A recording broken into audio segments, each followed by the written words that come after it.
Yep, Paul O'Mahony has hit a hole-in-one with that speech.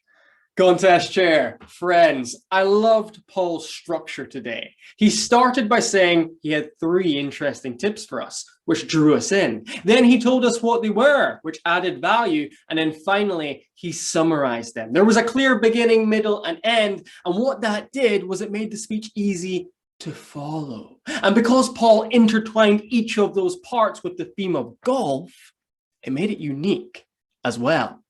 Secondly, I also loved his gestures, a real range of gestures from Paul. We had some big ones, a big shed, and then some small, intricate ones when showing us how to grip a golf club. I know, Paul, that's not right, is it?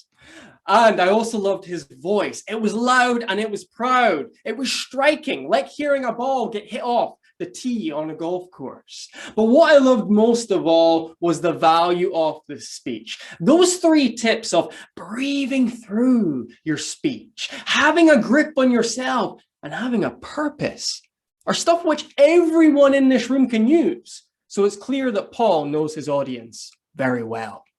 In terms of improvements, I have 2 for Paul. The first one is to do with his voice. Although Paul was loud and proud and striking, I would like to see him use the softer tones to draw us in, like his 3rd tip stated. For example, when Paul said, the best speakers have a great sense of purpose. I think if Paul had slowed things down there, lowered his voice, and paused like I did, it would be more impactful. It would have drawn us in and made us think more about what he had just said. My second point for improvement is to do with the structure, well, the end rather, of Paul's speech. You may notice that at the beginning of Paul's speech, he started with 3 questions. He said, would you like to become a sterling speaker? And that was really captivating. It was brilliant.